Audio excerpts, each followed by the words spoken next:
bara 2002 walaloo jimmarratti barreessan argeen fuudhee dhaqee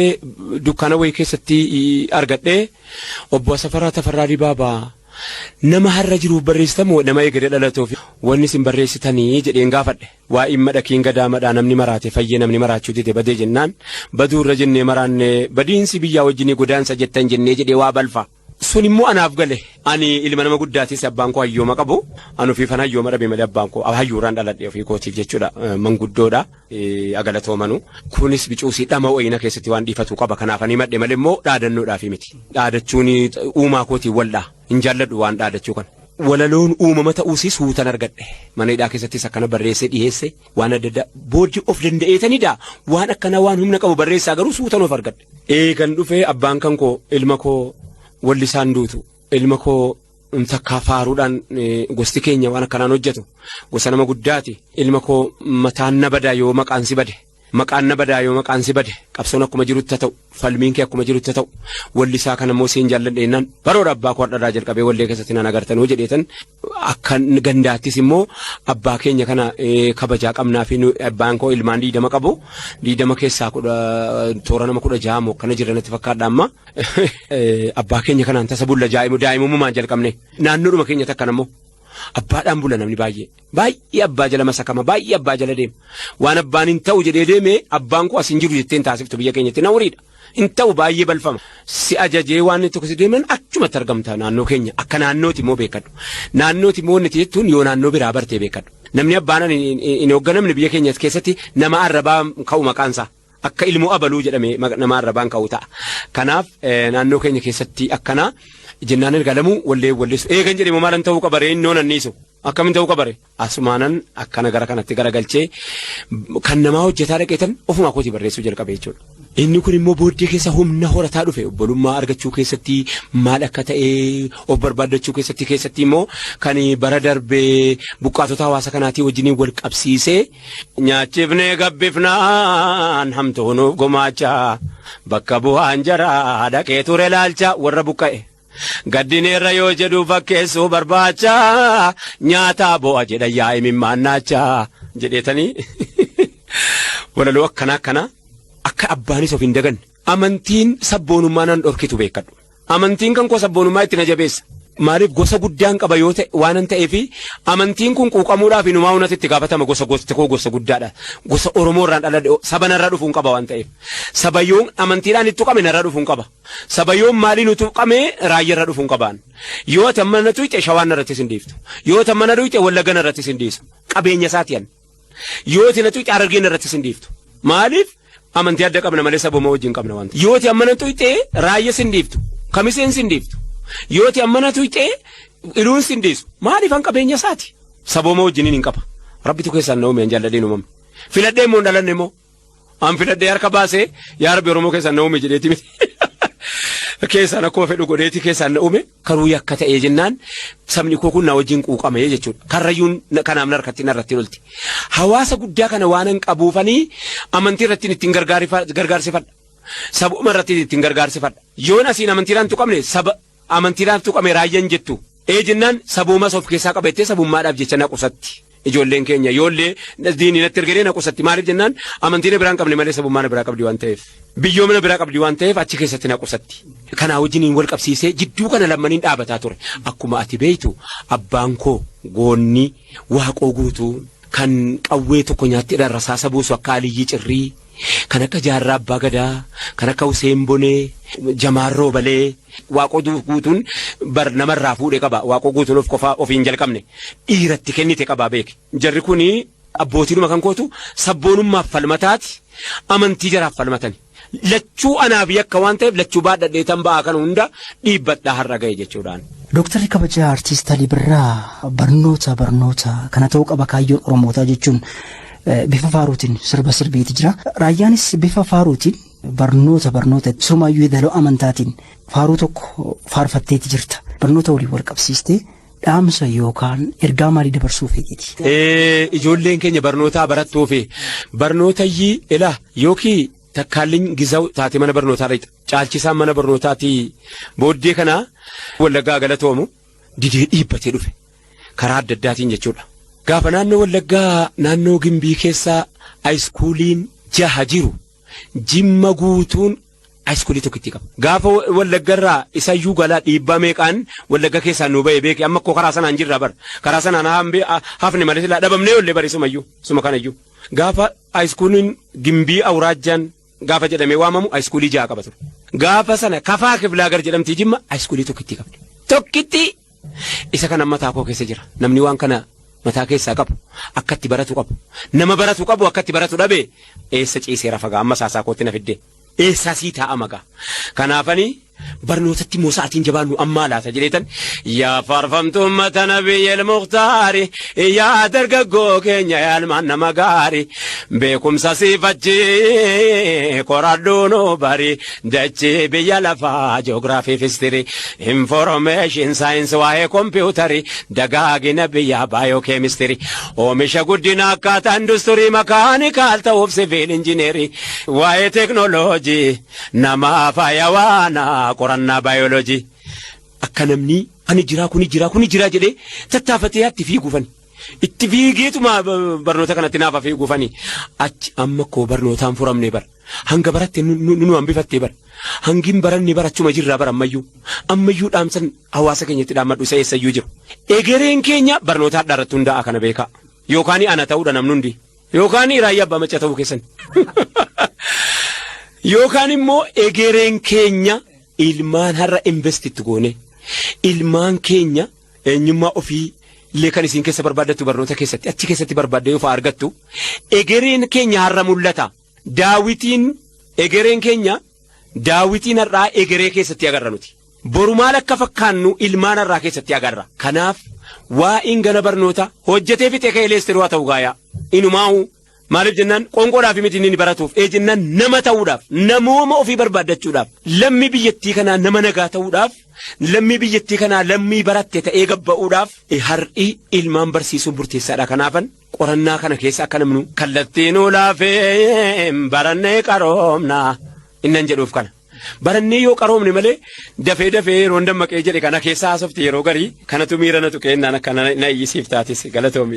Ustaaz Raayyaa Abbaa Maccaa mana mala sirreessaa waliin wal qabatee mudannoo fi yaadannoo addaas ni qabdaa jedhu. Mee maali wantichi maaltu si mudate Raayyaa? Mana mala sirreessaa yeroo jedhamu waggaa bara 2006 akka faranjiitti hidhaa hamtuu sinidha. Hidhaa hamtuu tokko. Hidhaan hamtuun kuni asirraanii Dirreedawaatti fe'ame. Maqaa shoror keessaa silaan dhabu silaa tokko dhabu miti. Eega tokko keessa lachuu balfamaadha lachuu yakka. Uumamni koo yakka amantiin koo yakka hundi yakka bakka isa lachuu nan baadha waan ta'eef asirraa qabameen bultii jaarradheen haa intala tokkitti argadhee qaba gaafa sana qabameetanii dhaqee hidhame. Hidhamee yeroo hin jedhu kana manni kun lafa jala ammayyuu warri naannoo sanaa beekuu jira rabbi beeka dukkana. Eessa iddoonsa? Dirreedawaadha lafa jala. Ani booddee kana namattas bahee guyyaa 63 dukkana keessatti hidhame. Guyyaa 63 kana dukkana keessatti hidhamuun nan dinqineen. Nammiine kunis waan si dhibumoo isan kophaa hidhame tira namiidha. Yoo dirree kanatti siidhanis kophaa hidhamteetta taanaanaati maraatuudha. Ofiin hin haasa'aa. Kitaaban dubbisu lafti dukkana. Hin argadhu lafti dukkana. Ofiin hin haasa'aa dukkana keessa taa'e. Guyyaa 63 ofiin hin haasa'e. Maraatuu ta'uu malee wanni naa hafeen jiru jechuudha. Booddee naagamtee ana kana guyyaa 40 meeqa hidhamee firdi beetitti deebi'uu jalqabe gaa heeraaf si geessu waan ta'eef manni murtii gaafa sanaa ati shoror keessaa akkanaati jennaan wanni harkatti qabame sunniin ta'e sunniin waan tokko hin jiru keessumaa bulchitee keessumaa nama bulchaarrayyuu egerellee nama bulcha keessumaa shoror keessaa karaa deemu bulchita waan akkanaa bulchite jennaan an qabame nama fargaa kenniteefi nan kenna ammayyuu hoon qabaadhe tokko waan tokko nama mararfachuun beeku uumama kooti miti ammayyuu nan kenna yakka hoo ta'e yakka kunii jedhanii egaa akka barbaadanii waan tokko wanti godhan hin jiru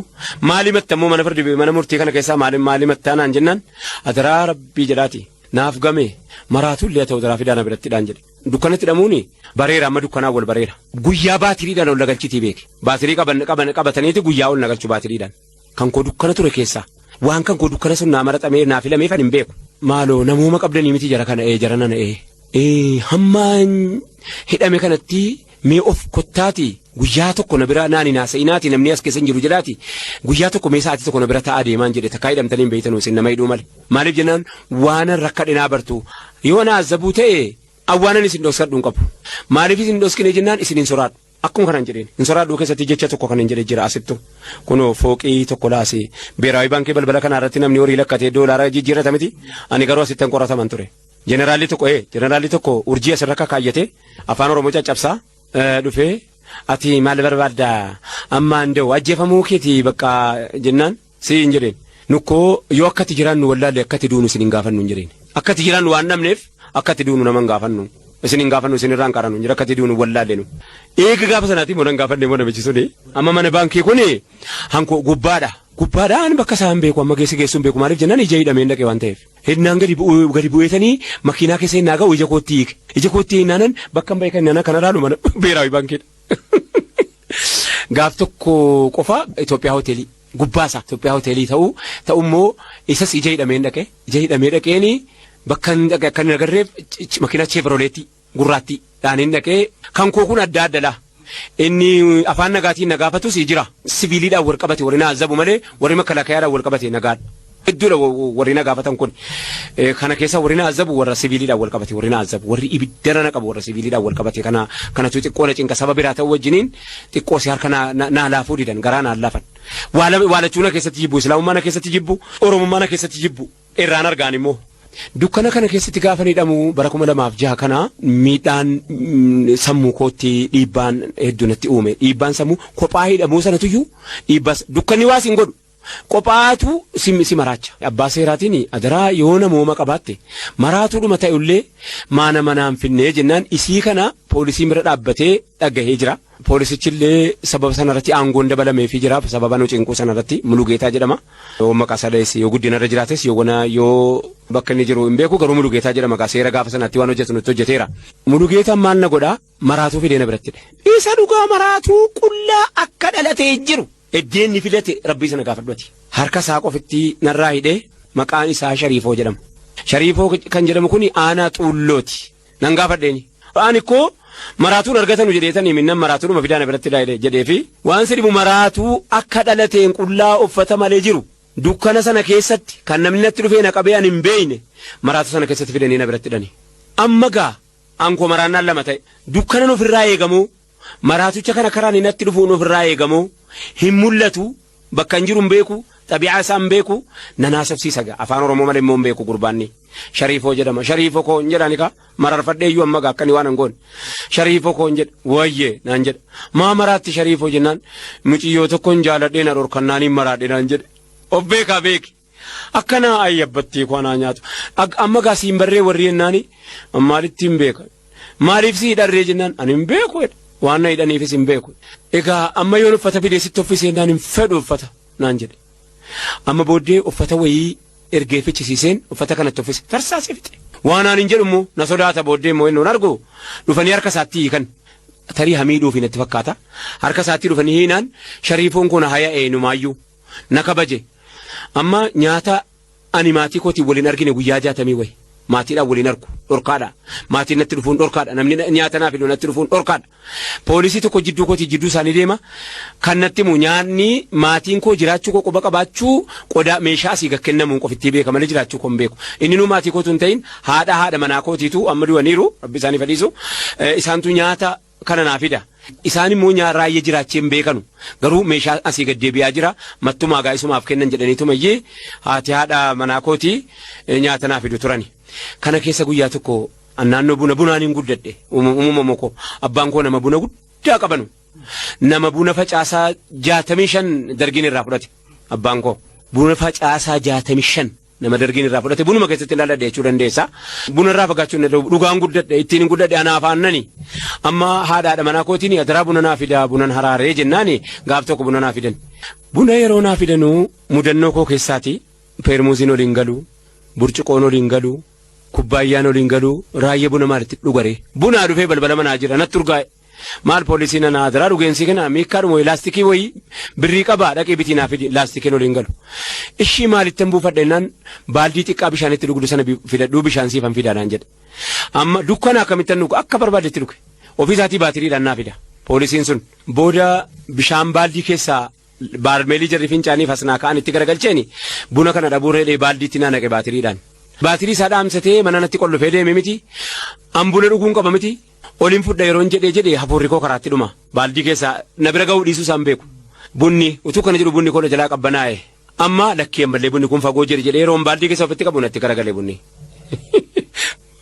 Mudannoo koo keessaayyee hidhaan kanaan maakalaawii asittis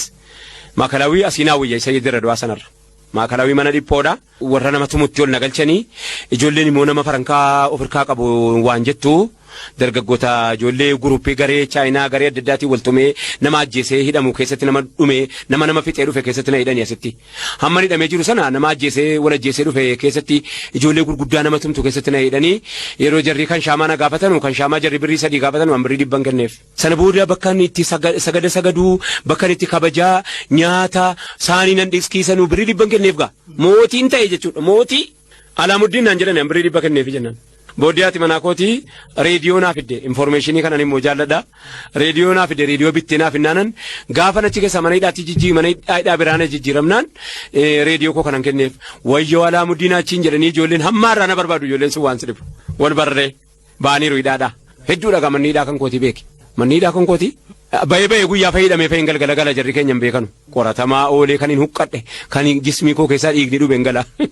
Mana hidhaa kana beektaa kanatti guyyaa mana ooltu. Jarri mana keessaa bakka eessa dhiita siin jedhu ati garuu bakka biraatiin kanatti dhiitee ooltu. Gosa hedduu jira. Margi margu seetee margi margaa. Barri darbu seetee. Margi kaloo margi margu seetee margi kaloo. Barri darbu seetee obsi baloo.